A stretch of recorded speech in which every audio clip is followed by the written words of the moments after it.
Hello everyone, welcome to career information. Indian Institute of Foreign Trade ने एक recruitment जारी किया है फॉर 5 डिफरेंट पोस्ट। ओके, कौन से वो पोस्ट है, क्या क्वालिफिकेशन है, कितनी वैकेंसी है, सारी इंपॉर्टेंट इंफॉर्मेशन आपको इस वीडियो में बताऊंगा। उसके बाद में एप्लीकेशन का लिंक क्या है, ज्वाइनिंग डेट से लेके सारी चीज़ें यहाँ पे जो है पूरी कंप्लीट आपको बताऊंगा। सो ये है इसका notification. Application are invited for the post of AR PA LIA senior assistant stenographer. तो चलते इसके पहले नोटिफिकेशन की तरफ। तो जो पोस्ट है वो है दिल्ली, कोलकाता और आंध्र प्रदेश के लिए। और हर पोस्ट के साथ वहां पे वैकेंसी जो है उसका लोकेशन यहाँ पे लिखा हुआ है। सो पहला ग्रुप ए का जो पोस्ट है वो है असिस्टेंट रजिस्ट्रार, जिसमें लगभग 2 वैकेंसी है। एक वैकेंसी जो है वो आंध्र प्रदेश के लिए है, काकीनाडा, और दूसरा जो है वो है कोलकाता। 35 आपका एज लिमिट, लेवल 10 मैट्रिक्स के हिसाब से आपको पे मिलेगा, यानी कि ये परमानेंट पोजीशन के लिए है। सारे जो भी यहाँ पे वैकेंसीज इसके नोटिफिकेशन के अंदर है। सो सेकंड जो पोस्ट है वो group B personal assistant PA, and वो भी काकीनाडा के अंडर एक वैकेंसी है। 30 एज लिमिट है, एंड इसका भी जो पे लेवल है वो 6 है, उसके हिसाब से यहाँ पे दिया हुआ है। उसके बाद में तीसरा जो पोस्ट है वो है ग्रुप बी के अंदर LIA, जो लिखा हुआ था लाइब्रेरी इंफॉर्मेशन असिस्टेंट, जिसमें जो है वैकेंसी है आपकी ओपन के लिए एक वैकेंसी है और दिल्ली के लिए भी एक वैकेंसी है। तो काकीनाडा एंड दिल्ली दोनों लोकेशन के लिए 30 एज लिमिट एंड लेवल 6 का ये है। उसके बाद में जो नेक्स्ट पोस्ट है वो है आपका सीनियर असिस्टेंट। 10 वैकेंसी है, वो सारी दिल्ली के लिए है और 30 एज लिमिट है, एंड इसमें से ओपन के लिए 6, SC के लिए 1, OBC के लिए 2, EWS के लिए 1 वैकेंसी है। उसके बाद में ग्रुप सी के लिए जो है वो है स्टेनोग्राफर, एंड एक वैकेंसी काकीनाडा, 27 ईयर्स, एंड इसका जो है लेवल 4 आपका स्केल पे होगा। बाकी लगभग 3 पोस्ट के लिए लेवल 6 आपको मिलेगा। असिस्टेंट रजिस्ट्रार का जो इसेंशियल बैकग्राउंड आपका होना चाहिए वो है आपका मास्टर डिग्री 55% ओनली।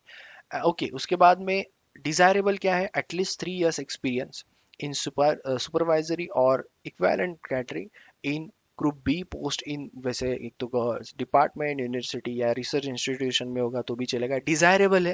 एंड या फिर आपका LLB MBA वगैरह, PhD MPhil क्वालिफिकेशन MCA या फिर CA है तो भी आप अप्लाई कर सकते हो। All the candidates for direct recruitment will B appear in a written test to judge their ability of yes of expression and knowledge of administrative aspects, यानी कि क्लियर कर दिया, रिटर्न टेस्ट होगा।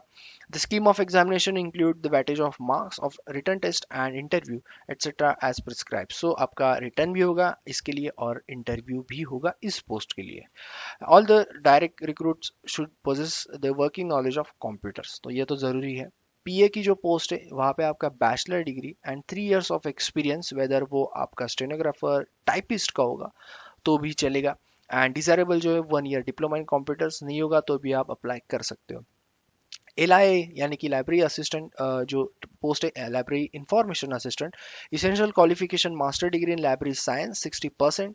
ओके, इन या फिर आपका bachelor degree in science with 60%, जिसमें आपका रिलेवेंट एक्सपीरियंस 3 साल का जरूरी यहाँ पे है। डिजायरेबल जो है वो master degree documentation science, information science, library science, वो भी चलेगा, 3 साल का आपका एक्सपीरियंस। सीनियर असिस्टेंट की जो पोस्ट है जिसमें मेरे ख्याल से ज़्यादा वैकेंसी, 10 वैकेंसी, सो ग्रेजुएट और पोस्ट ग्रेजुएट और आपको कंप्यूटर का नॉलेज होना चाहिए। अब यहाँ पे जो बताया, सो the incumbent is expected to work in the supervision of section officer, assistant registrar. He or she should possess the aptitude of drafting, noting in English and office procedure in computerized environment, is expected to handle one or more functional areas। फिर वो आपका examination हो, purchase हो, legal हो, establishment हो, housekeeping हो, administration हो, सारी चीज़ें इसमें इसमें आती है, फाइनेंस से लेके प्रोजेक्ट मैनेजमेंट। इसका जो है कैसा होगा मैं बता दूं। So candidates for the direct recruitment will be assessed on the basis of scheme of examination. The all direct recruits are expected to work in the computerized environment and required to qualify the skill test in handling computers within 1 year from the appointment। यानी कि इसका मैं आपको बता देता हूँ overall. इसमें आपका एग्जाम होगा, उसके बाद आपका सिलेक्शन होगा, और आपको अगर आप सिलेक्ट होते हैं तो 1 साल के अंदर आपको जो है वो उनका जो स्किल टेस्ट है वो कंप्लीट करना है। विथ मतलब आपको 1 साल में वो करना है after your appointment simply. Stenographer का जो पोस्ट है उसके लिए पास आपका सीनियर सेकेंडरी स्कूल यानी कि 10+2। शॉर्ट हैंड आपका उसमें होना चाहिए 80 वर्ड्स पर minute typing speed, okay, of 40 words पर minute in English. Short hand जो है 80 पर मिनट एंड टाइपिंग स्पीड जो है वो है 40 वर्ड्स पर मिनट इन इंग्लिश। वही हिंदी के लिए 60 वर्ड्स पर minute short hand speed and typing speed 30 words पर मिनट हिंदी के लिए। ये और में है इंग्लिश या फिर हिंदी, वो भी आपका चलेगा। ओके, उसके बाद में डिजायरेबल जो है वो है कंप्यूटर का नॉलेज, वो तो खैर होना ही चाहिए।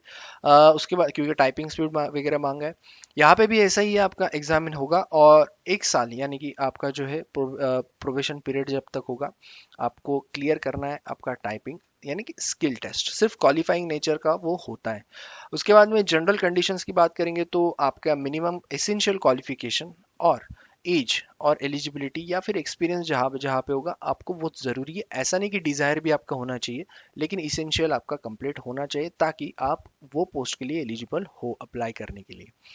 पे लेवल मैट्रिक्स तो ऑलरेडी डिस्कस कर चुके हैं। बाकी SC ST OBC EWS के जहाँ जहाँ वैकेंसीज थे वहाँ पे आपको रिलैक्सेशन 5-5 साल का, SC ST OBC के लिए 3, PWD के लिए 10 साल। Outstation SC ST candidates called for written test in trade computer test will be paid second sleeper class आपको यहाँ पे रेल फेयर मिलेगा।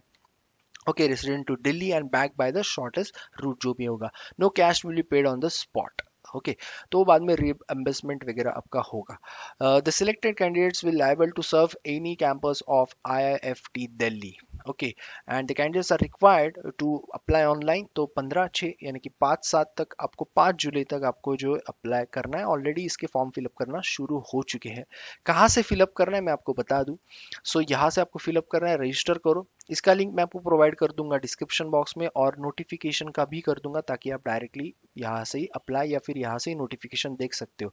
दोनों लिंक प्रोवाइड कर दूंगा। ऑनलाइन बोल चुका हूँ, ऑफलाइन जो है आप मतलब आपको जो है लास्ट डेट जो है आपका 5 जुलाई है ऑनलाइन एप्लीकेशन का।